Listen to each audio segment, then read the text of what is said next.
భాగవతం అందరూ వినలేరు అని శాస్త్రం. ఎందుచేత అంటే భాగవతం వింటే కొన్ని కోట్ల కోట్ల జన్మల తర్వాత మాత్రమే భాగవత శ్రవణం జరుగుతుంది. ఎందుచేత అంటే అన్ని పురాణములను రచించినట్టు వ్యాసుడు రచించలేదు దాన్ని.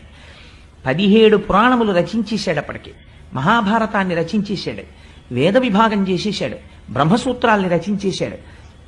అన్ని రచించిన తర్వాత ఒకసారి సరస్వతీ నదీ తీరంలో తన ఆశ్రమానికి దగ్గరలో కూర్చుని ఉన్నాడు.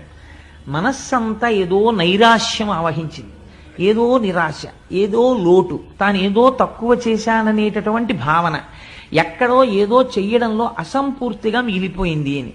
నారదుడు వచ్చి ఒక మాట చెప్పాడు. వ్యాస, నీ మనస్సు ఎందుకు అసంతృప్తితో లోటుతో ఉన్నదో తెలుసా? కృష్ణ భక్తుల యొక్క చరిత్రని, ఈ ప్రపంచమంతా ఎలా పరిఢవిల్లుతోందో, ఈ విశ్వము ఎలా సృష్టింపబడిందో, పంచభూతములు ఎలా వచ్చాయో, భగవంతుని యొక్క నిర్హేతుక కృపచేత ఆయన సృష్టికర్తయ్యి, స్థితికర్తయ్యి, ప్రళయకర్తయ్యి ఈ లోకాన్ని ఎలా పరిపాలన చేస్తున్నాడో నువ్వెక్కడా చెప్పలేదు. ఆ కారణం చేత నీ మనస్సులో ఎక్కడో చిన్న లోటు ఏర్పడింది.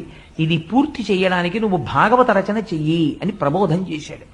అప్పుడు ఆనందాన్ని పొందినటువంటి వాడై వ్యాస భగవానుడు ధ్యానమగ్నుడై ఆచమనం చేసి కూర్చుని అప్పుడు భాగవతాన్ని రచించడం ప్రారంభించాడు.